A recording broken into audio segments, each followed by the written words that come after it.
Nunca olvidaré el sonido de la copa de vino tinto cayendo al suelo. Fue en medio del bautizo del hijo de mi cuñado. Un evento normal, familiar, lleno de niños corriendo y señoras con abanicos, típico de cualquier sábado en Zaragoza. Pero lo que pasó en esos 15 segundos fue como si el mundo dejara de girar.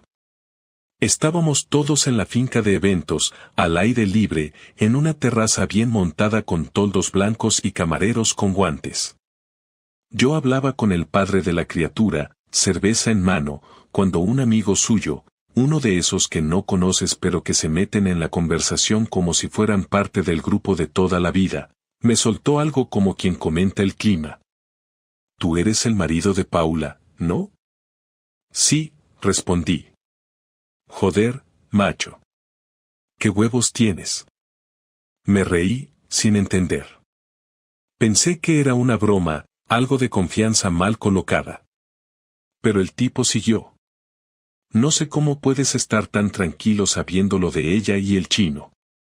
Y ahí, en ese segundo exacto, dejé de respirar. El chino. Ese apodo me sonaba. Lo había oído alguna vez, en alguna conversación entre risas, durante una cena con amigos. Era un tipo del gimnasio, uno de esos que van más a hacerse fotos en el espejo que a levantar peso. Lo conocía de vista. No era su nombre real, claro, pero el mote se lo había ganado porque tenía los ojos rasgados y el ego de una estrella de fútbol. Siempre saludaba a Paula con 2 besos largos, de esos que parecen un saludo y una excusa al mismo tiempo. Intenté que no se me notara en la cara. Fingí una risa forzada y solté un «¿qué dices, tío?», como si fuera el comentario de un borracho cualquiera. Pero el tipo insistió, sin saber que acababa de prender fuego a todo. «Sí, coño. Sí, es un secreto a voces. Hasta mi novia lo sabe, que trabaja en el mismo centro deportivo. Dice que siempre los ve salir juntos del aparcamiento. Lo raro es que nadie te haya dicho nada. Pero bueno, allá tú». El resto del día pasó como en cámara lenta. Las conversaciones se desdibujaban, los platos sabían a nada, y la voz de Paula al hablarme me sonaba como si viniera de otra persona. Sonreía, me besaba, bromeaba con mi madre. Todo igual que siempre. Pero ya no era lo mismo. Y lo peor es que yo tampoco lo era.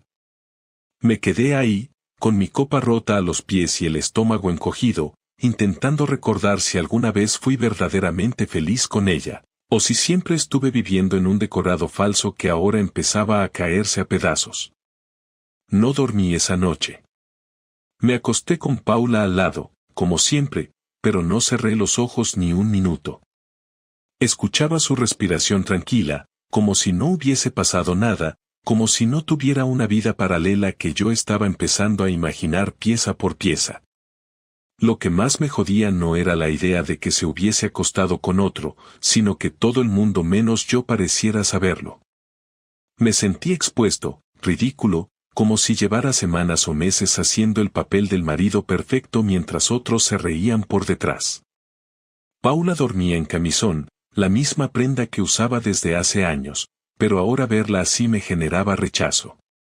Pensaba en sus manos tocando a ese tipo, en sus piernas abiertas para él, en su risa fingida conmigo mientras probablemente lo estaba deseando a él. No sabía si ya era rabia o tristeza, solo sabía que el cuerpo me temblaba y que no podía seguir actuando como si nada. Por la mañana, me levanté antes que ella y bajé a la cocina. Hice café, tostadas para Alba, y preparé el desayuno como si fuera un domingo normal. Paula bajó en bata, descalza, el pelo suelto. Me besó en la mejilla y me dijo buenos días con esa voz suave que usa cuando todavía está medio dormida. Yo le devolví el gesto, le serví una taza y observé cada uno de sus movimientos, como si ya no fuese mi mujer sino una sospechosa en una investigación.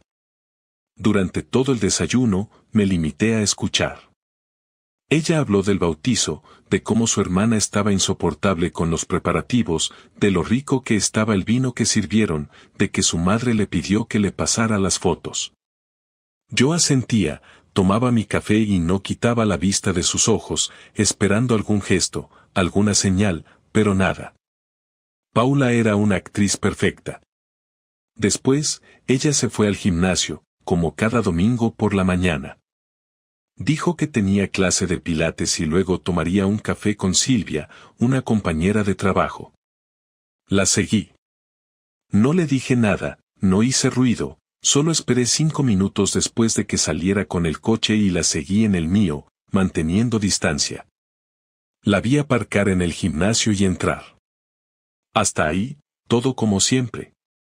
Me quedé en el coche, esperando. 1 hora. 2. No salió nadie más. Ni Silvia, ni el chino, ni ningún otro conocido. Decidí entrar. Pregunté por ella en recepción, y la chica, que no me conocía, me dijo que sí, que Paula estaba en la sala de estiramientos. Me acerqué hasta la puerta entreabierta y la vi. Sola. Haciendo estiramientos en una colchoneta, con auriculares puestos. Estaba realmente sola. Me fui sin que me viera. Me senté en el coche y sentí una mezcla de alivio y vergüenza. Pensé que quizás el tipo del bautizo había hablado de más, que tal vez todo había sido un malentendido, una coincidencia estúpida, una broma pesada. Pero algo dentro de mí no encajaba. No era solo lo que había dicho ese imbécil, era la forma en que lo dijo. No sonaba a chisme de barra, sonaba a información sabida. Y sobre todo, era la forma en que me miró después, como esperando una reacción, como si supiera que me acababa de plantar una bomba en la cabeza. Esa noche, volví a casa sin decir nada. Paula estaba cocinando, Alba hacía los deberes en la mesa del comedor. Todo era normal, igual de normal que siempre. Pero yo ya no era el mismo. Esa noche tampoco dormí. Ni la siguiente. Mi mente no paraba de darle vueltas a todo. Así que decidí hacer algo más concreto. No era el tipo de hombre que revisa el móvil de su mujer ni que instala aplicaciones espía, no tenía experiencia en ese tipo de cosas, pero sí tenía algo mejor, tiempo y acceso. Paula usaba el portátil del salón casi todas las noches. Se lo llevaba al sofá, se ponía a ver Netflix o series que yo ni conocía, y lo usaba también para revisar correos del trabajo o responder mensajes de sus compañeras. Una noche, mientras ella dormía, conecté un USB al portátil y descargué todo lo que pude, historial de navegación, chats de WhatsApp web, documentos, capturas. No tenía idea de si encontraría algo, pero ya había cruzado ese límite en el que el respeto se rompe y solo queda la necesidad de saber la verdad. No hizo falta revisar mucho. En el historial encontré una carpeta con capturas de pantalla guardadas con nombres neutros, lista 1, PNG, datos 2, PNG, cosas así. Cuando abrí la primera imagen, supe que todo había terminado. Era una conversación con un número guardado como David G. No había fotos, ni besos, ni emojis. Era peor. Eran mensajes organizando encuentros, conversaciones sobre horarios, referencias a un coche gris, a sitios donde nadie los vería. Incluso había una mención a Alba, un no puede ser hoy, tengo a la niña. Cerré el portátil y lo dejé todo como estaba. No podía seguir leyendo. No necesitaba más pruebas. Me bastaba con saber que no era una sospecha infundada, que no estaba paranoico ni inventando cosas. Ella tenía una aventura. Y lo había tenido todo este tiempo en mi cara, sin que yo me diera cuenta. Al día siguiente, Paula actuó como siempre. Me habló del trabajo, me pidió que recogiera a Alba del cole porque tenía una reunión y luego dijo que había quedado con su hermana para mirar vestidos. Yo asentí. Le dije que sí, que no había problema, que yo me encargaba. Pero en mi cabeza ya estaba haciendo un plan. Porque ahora que sabía la verdad, no iba a quedarme cruzado de brazos. No tenía ninguna intención de llorar. Ya no. El martes por la noche, después de cenar, le dije que necesitábamos hablar. Lo dije con calma, sin elevar la voz, como si fuera una conversación normal entre marido y mujer, una de esas charlas que se dan cuando hay que cambiar el seguro del coche o planear las vacaciones de verano. Paula me miró con cara de confusión, pero asintió y dejó el plato en el fregadero sin decir nada. Nos sentamos en el sofá, frente a frente, con la televisión apagada y la luz del comedor encendida, como si quisiéramos que nada se escondiera en la penumbra. Le pregunté directamente quién era David G.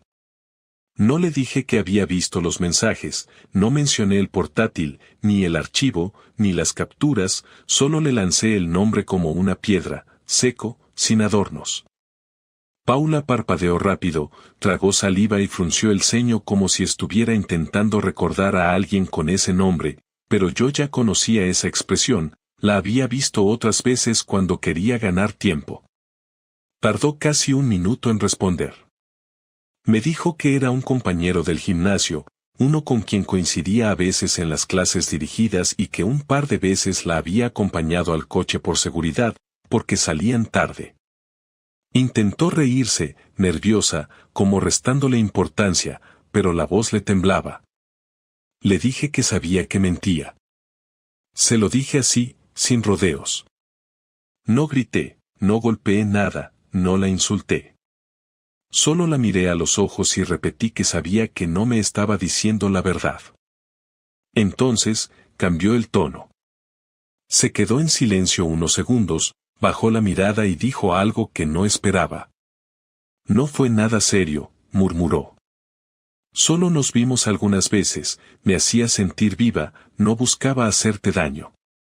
En ese momento me levanté, no podía seguir sentado escuchando esa basura. Caminé hasta la cocina, apoyé las manos en la encimera y conté hasta 10, porque sentía que si me quedaba un segundo más ahí sentado, iba a perder el control. Ella vino detrás de mí, intentando justificarlo todo. Dijo que llevaba tiempo sintiéndose apagada, que nuestra rutina era demasiado predecible, que a veces sentía que era invisible para mí. Le pregunté si en algún momento pensó en hablarlo conmigo antes de acostarse con otro. No respondió. Le pregunté cuántas veces se vieron, si fue solo sexo o si también hubo sentimientos.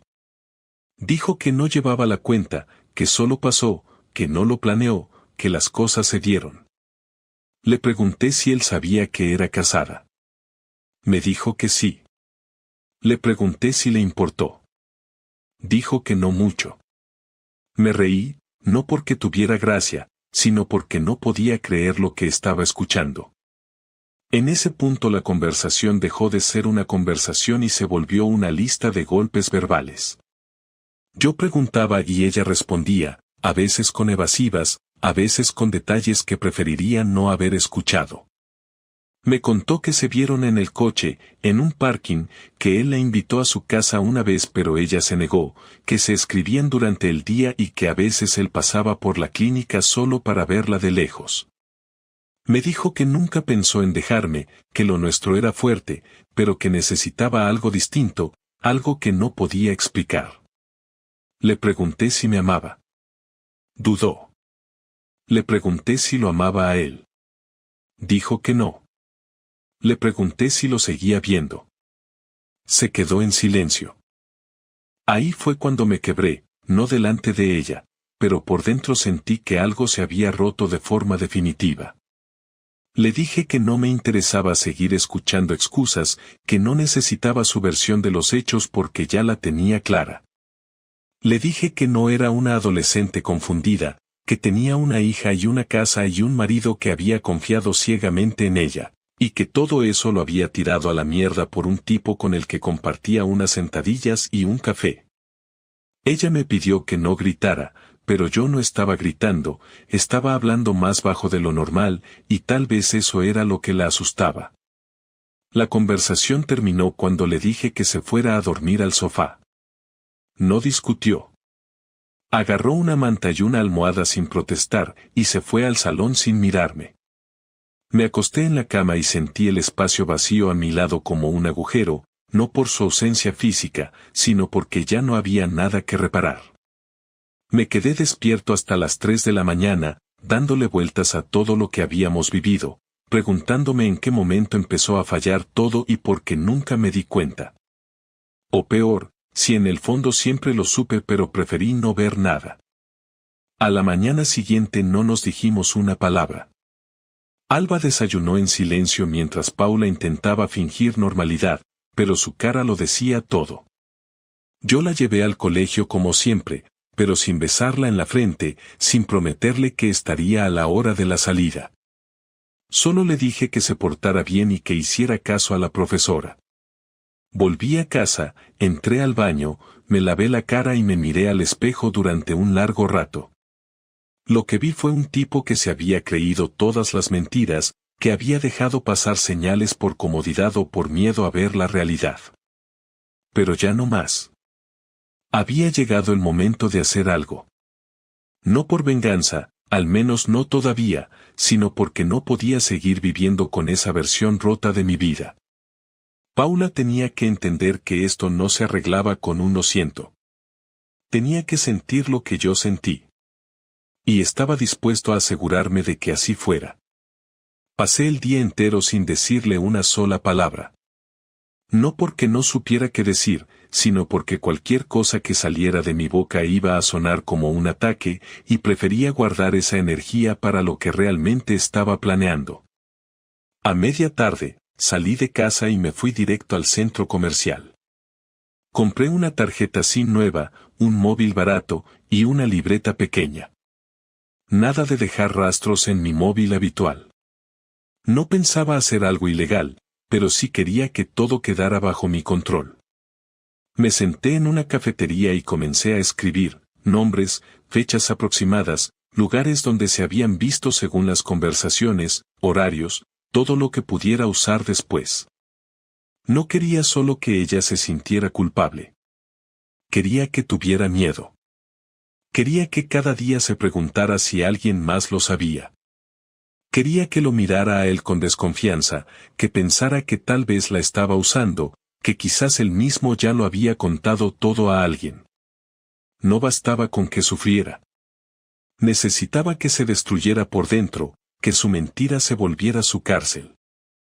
A la noche, cuando volvimos a coincidir en el salón, le dije que necesitaba que se fuera el fin de semana.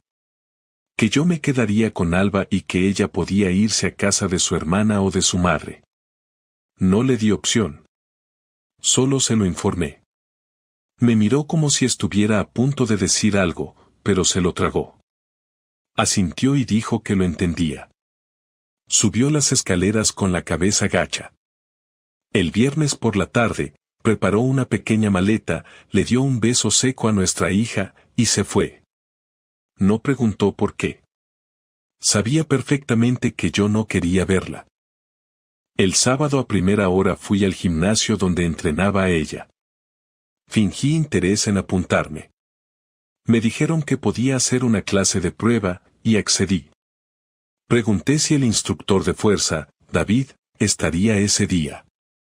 La chica de recepción sonrió y dijo que sí, que era uno de los más populares. Me quedé por ahí, observando. Lo vi entrar media hora después, saludando a todo el mundo, con esa seguridad que tienen los que saben que llaman la atención. Alto, fuerte, con barba cuidada y esa forma de vestir como si fuera influencer de algo. No me saludó, no me conocía. Me acerqué al final de su clase, esperé a que terminara de hablar con dos chicas que se reían como idiotas, y le dije: «Tú eres David, ¿no?». Me miró raro, como si intentara ubicarme.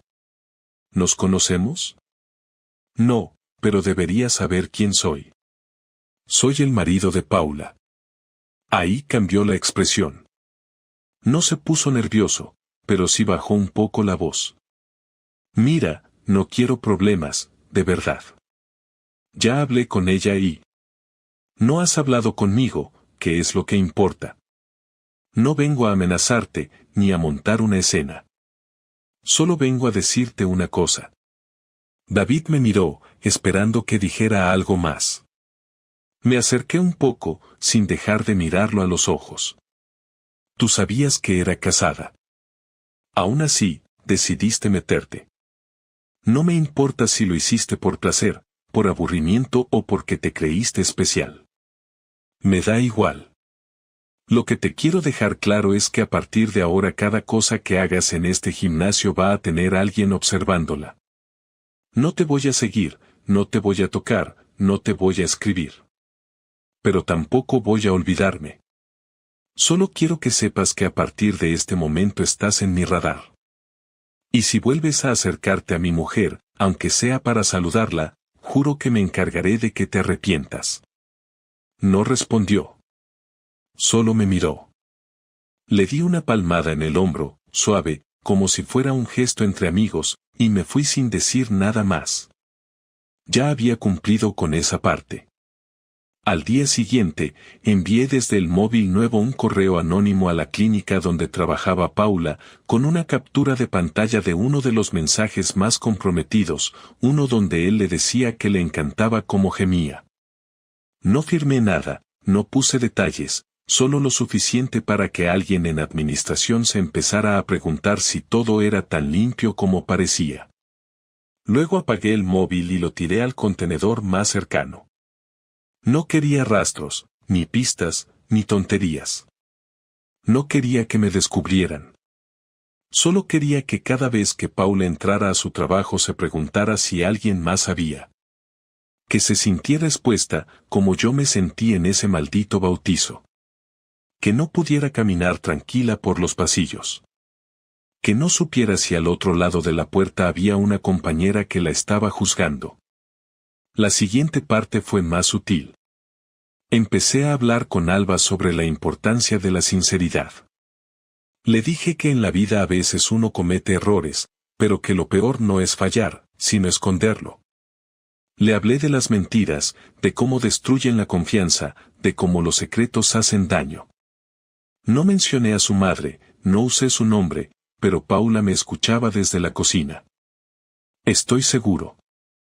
Hablaba más alto de lo normal, no por la niña, sino por ella. Quería que supiera que no iba a protegerla. Que no iba a ser su cómplice.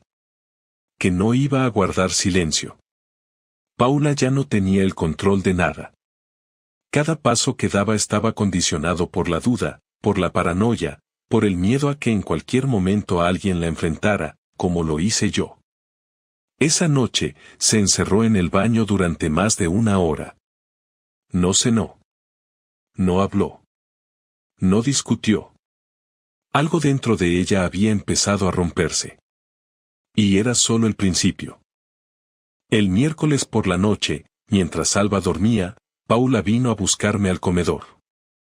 Estaba descalza, en pijama, y con la cara hinchada de tanto llorar. Llevaba 3 días sin atreverse a decirme nada más que lo justo para coordinar lo de nuestra hija. Me dijo que necesitaba hablar conmigo en serio, que por favor no me fuera a levantar, que solo quería que la escuchara. Asentí. Me senté en el sofá sin mirarla a los ojos. Se colocó en el borde del sillón frente a mí, con las manos entrelazadas sobre las rodillas, como una cría esperando regaño. Empezó diciendo que todo lo que me había contado era cierto, pero que no lo había contado todo. Que lo de David no fue algo puntual ni una aventura suelta, que llevaban viéndose desde hacía 4 meses, que los encuentros fueron más de los que había reconocido, y que sí, que hubo sentimientos. Me preguntó si todavía quería saberlo todo. Le dije que sí, aunque ya no me doliera como antes, porque el dolor ahora se había transformado en otra cosa. Me contó que al principio fue algo físico, que se sintió deseada, que alguien le prestaba atención sin que ella tuviera que pedirla. Dijo que se sintió viva. Le respondí que para sentirse viva no hacía falta humillar a quien dormía con ella todos los días. Dijo que lo sabía, que no buscaba justificarlo, que solo quería que entendiera su estado mental, no que la perdonara. Le pregunté si pensaba que yo era un imbécil todo este tiempo, si se reía por dentro cada vez que me daba un beso antes de salir de casa. Me dijo que nunca se rió de mí, que cada vez que lo hacía se sentía más sucia, más cobarde, más rota. Le dije que me lo podía haber dicho antes. Que si estaba tan vacía, si necesitaba tanto a otro, al menos hubiese tenido la decencia de ponerme al tanto. Me miró sin saber qué responder. Me dijo que tenía miedo de perderlo todo. Le contesté que ya lo había perdido. Paula no intentó llorar para manipularme. Las lágrimas le salían solas, sin forzarlas. No intentó tocarme, ni abrazarme, ni decirme que me amaba. Solo se quedó ahí, reconociendo que ya no podía volver atrás. Le pregunté si lo seguía viendo. Me dijo que no. Que desde la confrontación en el gimnasio no había vuelto a hablar con él. Que él había querido volver a verla, pero que ella le dijo que no. Le pregunté si lo había dejado por mí o por miedo. No respondió. Entonces supe que no era por mí. Le pregunté si quería seguir casada. Me dijo que no sabía. Que quería seguir siendo madre de familia, que no quería divorciarse, pero que ya no sabía si entre nosotros quedaba algo real. Le dije que el matrimonio no era un mueble que uno guarda en el trastero hasta que le vuelven las ganas. Que si no estaba segura, entonces la respuesta ya estaba clara. La conversación se volvió más tranquila, más seca. Ella aceptaba que ya no podía pedirme nada. Yo aceptaba que ya no me interesaba salvar algo que había dejado de existir en el momento en que decidió esconder su segunda vida. Le pregunté si quería que Alba supiera la verdad. Me dijo que no, que la protegería de eso, que no quería que pensara que su madre era una traidora. Le dije que esa parte no la podía controlar. Que tarde o temprano los hijos lo saben todo, aunque no se les diga. Que los silencios pesan y que las miradas no mienten. Paula me pidió que intentáramos una separación sin peleas, sin abogados, al menos por ahora. Que necesitaba tiempo para pensar, para ordenar su cabeza. Le respondí que podía quedarse en casa una semana más, pero que después se tendría que ir. No por venganza, sino porque yo necesitaba respirar. Dormir sin esa tensión, sin escuchar su voz en la cocina como si nada, sin tener que fingir que somos algo que ya no somos. Me pidió que no lo hiciéramos oficial todavía, que Alba tenía exámenes y que no quería desestabilizarla. Le dije que estaba de acuerdo, pero que eso no significaba que íbamos a fingir amor. No quería mentiras ni para mi hija ni para nadie. Me pidió que no hablara de esto con su familia, que ya bastante vergüenza sentía. Le dije que no tenía intenciones de contárselo a nadie más. No por protegerla a ella, sino porque lo que había pasado me daba demasiado asco como para repetirlo en voz alta otra vez. Al final de la conversación, Paula me dio las gracias. No por perdonarla, porque sabía que no lo había hecho, sino por no haberla tratado como basura. Me pidió perdón, otra vez, aunque ya no hiciera diferencia. Me dijo que si algún día podía reparar algo de lo que había destruido, lo haría. Le dije que ya no esperaba nada de ella. Ni odio, ni redención, ni comprensión. Que cada uno iba a tener que vivir con sus decisiones. Ella con su traición, yo con el recuerdo de haberla amado tanto. Me levanté, fui a la habitación y cerré la puerta. No la escuché moverse durante un buen rato. Supongo que se quedó en el sillón pensando en lo que había perdido.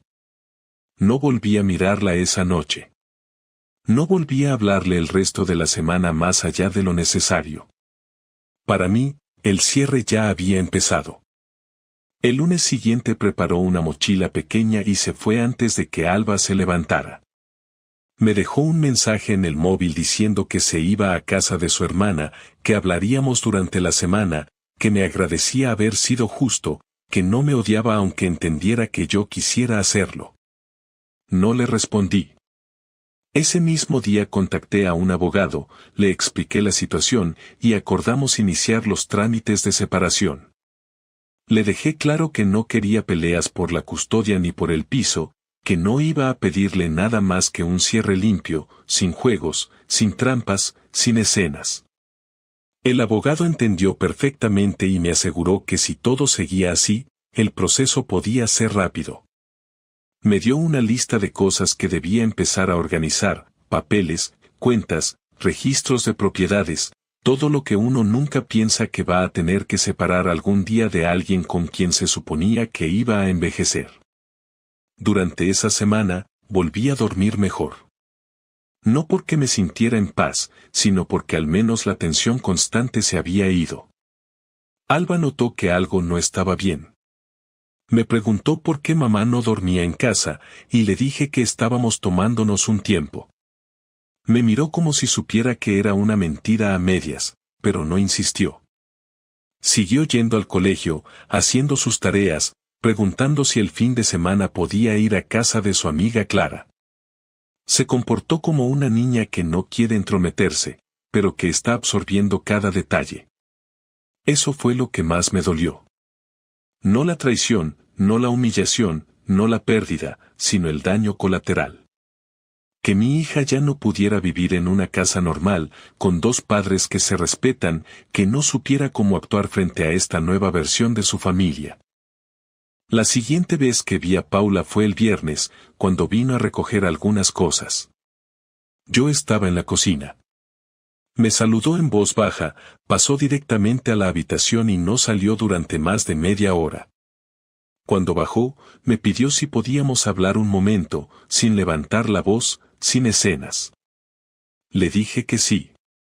Se sentó frente a mí y me dijo que había consultado también a un abogado, que estaba de acuerdo con una separación sin conflicto, que iba a dejar el piso para que Alba tuviera estabilidad, que aceptaba compartir la custodia de manera alterna pero flexible, que no tenía ninguna intención de dificultar nada. Le dije que me parecía lo justo, que agradecía que no quisiera complicarlo, pero que necesitaba que esto terminara cuanto antes. Me preguntó si algún día íbamos a poder llevarnos bien. Le dije que no lo sabía, que tal vez sí, cuando el tiempo hiciera lo suyo, pero que por ahora lo único que me importaba era terminar todo de forma clara. Luego se quedó en silencio unos segundos y me dijo que había pensado mucho en lo que pasó. Que entendía que yo la veía como alguien que destruyó todo por capricho, pero que ella no lo había vivido así. Que se sintió invisible durante mucho tiempo, que la rutina la mataba por dentro, que a veces miraba a su alrededor y no reconocía nada de lo que tenía. Le respondí que no soy perfecto, que no he sido el mejor marido del mundo, pero que nunca la humillé, nunca la ignoré, nunca la traicioné. Que si quería sentirse viva, podía haber buscado otra manera. Me dijo que lo sabía, que no buscaba perdón, solo necesitaba decir lo que sentía. Le pregunté si todavía pensaba en él. Me dijo que no, que se sentía estúpida por haber creído que eso le iba a dar algo más que unas semanas de ilusión. Le respondí que esa lucidez le llegaba tarde. Me pidió si podía despedirse de Alba ese día. Le dije que sí, pero que no intentara explicarle nada todavía. Que no usara su dolor para justificar sus decisiones. Me dijo que no lo haría. Cuando se fue, me quedé sentado en la cocina un rato largo. Mirando la puerta por donde había salido, preguntándome si alguna vez volvería a entrar como antes. Sabía que no. Sabía que esa versión de nosotros ya estaba muerta. No sentía alivio ni tristeza, solo una especie de cansancio profundo, como el que te queda después de un accidente. En los días siguientes comencé a organizar la casa de otra manera. Cambié de lugar algunas cosas, doné otras, saqué de los cajones la ropa que ya no tenía sentido guardar. No para olvidar, sino para poder vivir. No podía seguir conviviendo con los restos de una historia que ya no existía. La rutina fue retomando otra forma. Alba empezó a pasar algunos fines de semana con Paula, pero siempre volvía a casa tranquila. Yo volví al trabajo sin el nudo en el estómago. Algunos amigos se enteraron, preguntaron, les conté lo justo. Nadie se sorprendió demasiado. Al parecer, La imagen que yo tenía de nuestra vida no era la misma que tenían los demás. Eso también dolió, pero menos. Ahora intento pensar en el futuro sin proyectar demasiado. Sin idealizar. Solo quiero estabilidad. No tengo interés en volver a enamorarme, ni en buscar nada. Solo quiero estar tranquilo. A veces ceno en silencio, viendo la televisión con Alba, y me doy cuenta de que eso me alcanza. No sé si algún día podré perdonarla. No sé si realmente importa. Lo único que sé es que ya no le debo nada, ni ella a mí. Cada uno tiene su camino, su forma de romper y su forma de reconstruirse. El mío, al menos, va hacia adelante.